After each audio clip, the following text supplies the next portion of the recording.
नमस्कार, मैं यशस्वी गुप्ता एक बार फिर से आप सभी का स्वागत करती हूँ लाइव लॉ पर। आज हम एक इम्पॉर्टेंट लॉ के बारे में बात करने जा रहे हैं जिसे भारत के स्वास्थ्य क्षेत्र को और बेहतर बनाने के लिए पेश किया गया है।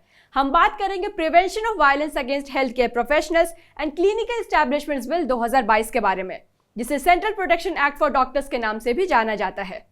हाल ही में हुए कोलकाता में एक महिला डॉक्टर के साथ क्रूर बलात्कार और हत्या का मामला जिसने पूरे देश को झकझोर करके रख दिया, ये दुखद घटना हमारे स्वास्थ्य पेशेवरों की सुरक्षा की आवश्यकता को उजागर करती है। लेकिन हम उनकी सुरक्षा कैसे सुनिश्चित करें, इसके लिए यह बिल पेश किया गया। यह बिल 2022 में तमिलनाडु के पूर्व सांसद DNV सेंथिल कुमार द्वारा लोकसभा में पेश किया गया था। इसका उद्देश्य हेल्थ केयर प्रोफेशनल्स और क्लिनिकल एस्टैब्लिशमेंट्स के खिलाफ हिंसा को रोकना है और इसके लिए कड़ी सजा और सुरक्षा उपाय लागू किए जाएंगे। अब हम जानते हैं कि यह बिल इतना महत्वपूर्ण क्यों है। भारतीय मेडिकल एसोसिएशन यानी IMA के एक अध्ययन के अनुसार भारत में 75% से अधिक डॉक्टरों ने ड्यूटी के दौरान किसी न किसी प्रकार की हिंसा का सामना किया है, जिसमें शारीरिक उत्पीड़न के साथ साथ मौखिक रूप से भी उत्पीड़न किया जाता है। इस बिल को ऐसी गंभीर समस्या के एक संपूर्ण समाधान देने के लिए पेश किया गया। अब बात करते हैं कि केंद्र सरकार ने इन बीते वर्षों में कौन से अलग अलग कानूनों को प्रपोज किया है। साल 2019 में सरकार ने the health care service personal and clinical establishments bill 2019 draft किया। यह बिल पश्चिम बंगाल में डॉक्टरों के हिंसा के खिलाफ हुए बड़े विरोध के बाद पेश किया गया था।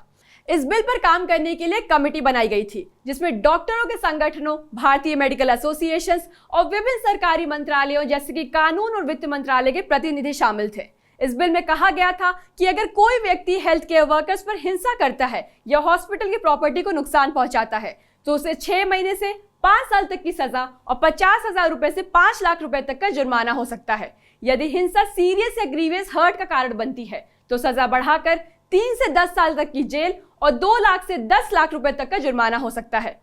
महत्वपूर्ण बात यह है कि कोविड-19 महामारी के दौरान स्वास्थ्य कर्मियों के खिलाफ कई हिंसा की घटनाओं के बाद सरकार ने 2020 में एक अध्यादेश यानी ऑर्डिनेंस पेश किया जो एपिडेमिक डिजीजेस एक्ट में संशोधन करता है। इस संशोधन में कड़ी सजा को शामिल किया गया जिसमें 7 साल तक की जेल और 5 लाख रुपए तक का जुर्माना शामिल है।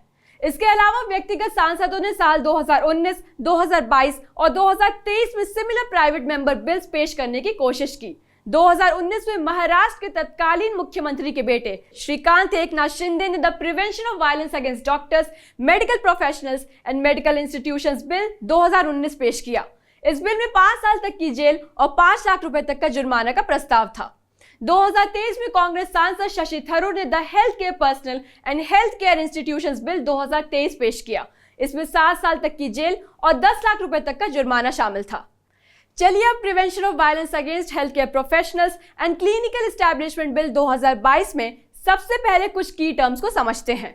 सेक्शन 3A क्लिनिकल एस्टैब्लिशमेंट्स को डिफाइन करता है जिसके अंतर्गत maternity home, nursing home, dispensary, clinic, sanatorium आदि आते हैं। Section 3B health care service personal को डिफाइन करता है जिसके अंतर्गत इंडियन मेडिकल काउंसिल एक्ट 1956 के तहत रिकॉग्नाइज्ड रजिस्टर्ड मेडिकल प्रैक्टिशनर्स और स्टेट मेडिकल रजिस्टर में लिस्टेड चिकित्सक शामिल हैं। सेक्शन 3D में वायलेंस अगेंस्ट हेल्थ प्रोफेशनल्स को डिफाइन किया गया है। इसके अंतर्गत क्लिनिकल संस्थान के परिसर में स्वास्थ्य सेवा कर्मियों की ड्यूटी के दौरान कोई चोट, हानि, डर, गंभीर चोट या जान का खतरा पहुंचाना या रुकावट या बाधा डालना और क्लिनिकल संस्थान में किसी संपत्ति या दस्तावेज को नुकसान या क्षति पहुंचाना शामिल है। आगे बढ़ते हुए अब इस बिल के कुछ प्रमुख प्रावधानों को समझते हैं।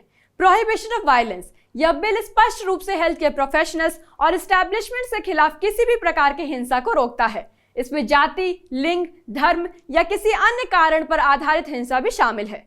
Cognizable and non bailable offence, इस कानून के तहत कोई भी अपराध कॉग्निजेबल और नॉन बेलेबल होगा, जिसका मतलब है कि पुलिस बिना वारंट के गिरफ्तार कर सकती है और जमानत आसानी से नहीं मिलेगी। इन मामलों की सुनवाई फर्स्ट क्लास के जुडिशियल मैजिस्ट्रेट द्वारा की जाएगी।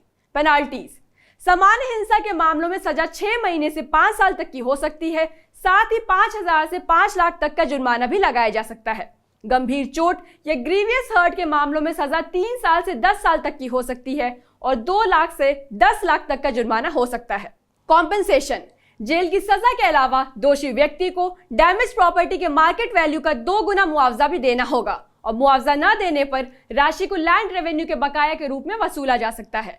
और साथ ही बिल में यह भी स्पष्ट किया गया कि की जांच डेप्यूटी सुपरिटेंडेंट ऑफ पुलिस या उससे उच्च रैंक के पुलिस अधिकारी द्वारा की जानी चाहिए। पीड़ित हेल्थ केयर प्रोफेशनल को पुलिस स्टेशन में अधिकारी को सूचित करने का अधिकार है और वह शिकायत दर्ज करने में मदद के लिए चिकित्सा प्रतिष्ठान के प्रमुख से सपोर्ट ले सकता है।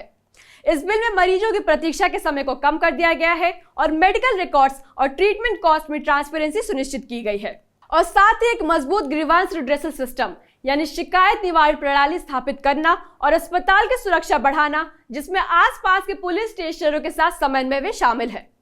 यह बिल सजा पर नहीं बल्कि चिकित्सा प्रतिष्ठानों की जिम्मेदारियों पर ध्यान देता है। केंद्रीय सरकार डिस्ट्रिक्ट कमिटीज बनाएगी जो मेडिकल नेग्लिजेंस और मिसमैनेजमेंट को संभालेगी। ये कमिटीज हर महीने बैठक करेंगी और इनमें मेडिसिन, लॉ, कंज्यूमर राइट्स और ह्यूमन राइट्स के एक्सपर्ट्स भी शामिल होंगे। इन प्रक्रियाओं की पारदर्शिता महत्वपूर्ण है क्योंकि ये मीडिया और पब्लिक स्क्रूटनी के लिए खुली होंगी। हालांकि क्रिटिक्स का मानना है कि सिर्फ सजा बढ़ाना पर्याप्त नहीं है। बिल की सफलता इसके लागू होने पर निर्भर करेगी और इस पर कि यह कितनी अच्छी तरह से मरीजों के डिससेटिस्फैक्शन और कम्युनिकेशन गैप्स के अंतर जैसे मूल समस्याओं को हल कर पाती है। आपको बता दो कि इन चारों बिलों में से कोई भी संसद में पास नहीं हुआ। 2019 का बिल जो स्वास्थ्य कर्मियों को हिंसा से बचाने के लिए आया था, उसे गृह मंत्रालय द्वारा परामर्श के दौरान अस्वीकार कर दिया गया। गृह मंत्रालय ने कहा कि किसी एक स्पेसिफिक प्रोफेशन की सुरक्षा के लिए कोई केंद्रीय कानून नहीं लाया जा सकता। डॉक्टर अमरिंदर सिंह महली जो उस कमेटी का हिस्सा थे जिन्होंने बिल को ड्राफ्ट किया था, उन्होंने बताया कि बिल को अस्वीकार कर दिया गया क्योंकि इसी तरह के प्रोविजंस पहले से ही आईपीसी में मौजूद हैं और ये भारत के फेडरल सिस्टम में फिट नहीं होगा। भारत के कई राज्यों ने स्वास्थ्य पेशेवरों के खिलाफ हिंसा को रोकने के लिए विशेष कानून बनाए हैं ताकि अपराधियों को रोकने और सजा देने की व्यवस्था की जा सके। जैसे कि महाराष्ट्र सरकार ने the Maharashtra Medicare service persons and Medicare service institutions act 2010 पेश किया, इसी तरह से केरल ने Kerala health care service persons and health care service institutions act 2012 पेश किया, जिसका उद्देश्य स्वास्थ्य कर्मियों की रक्षा करना और हिंसा करने वालों पर कड़ी सजा लागू करना है। कर्नाटक, आंध्र प्रदेश, बिहार, असम और पश्चिम बंगाल जैसे अन्य राज्यों ने भी स्वास्थ्य पेशेवरों की सुरक्षा के लिए ऐसे ही कानून बनाए हैं। हालांकि राज्य विशेष के ये कानून अक्सर पूरी तरह से लागू नहीं होते, मुख्यतः पुलिस की जागरूकता की कमी के कारण। कई पुलिसकर्मी इन विशेष कानूनों से अपरिचित होते हैं, जिससे ये सही से लागू नहीं हो पाते। इसके अलावा इन स्वास्थ्य सुरक्षा अधिनियमों में उल्लेखित अपराध जनरल पीनल लॉज के प्रावधानों से मेल खाते हैं, जिससे इन विशेष कानूनों की अनदेखी होती है। Prevention of violence against health care professional and clinical establishment bill 2022 संसद में 2022 में पेश किया गया था। फरवरी 2023 में तब के स्वास्थ्य मंत्री मनसुख मांडवीय ने कहा कि सरकार ने इसे आगे न बढ़ाने का निर्णय लिया क्योंकि इसके अधिकांश उद्देश्यों को पहले से ही एपिडेमिक डिजीजेस ऑर्डिनेंस 2020 में शामिल किया गया था।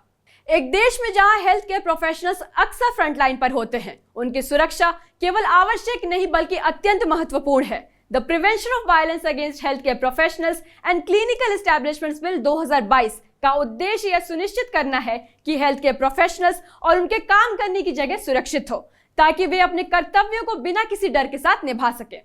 अगर आपको ये वीडियो अच्छी लगी हो तो इसे लाइक, शेयर और सब्सक्राइब करना ना भूलें। मिलती हूँ आपसे अगले इंटरेस्टिंग लीगल अपडेट के साथ। तब तक के लिए stay tuned to live law. Thank you.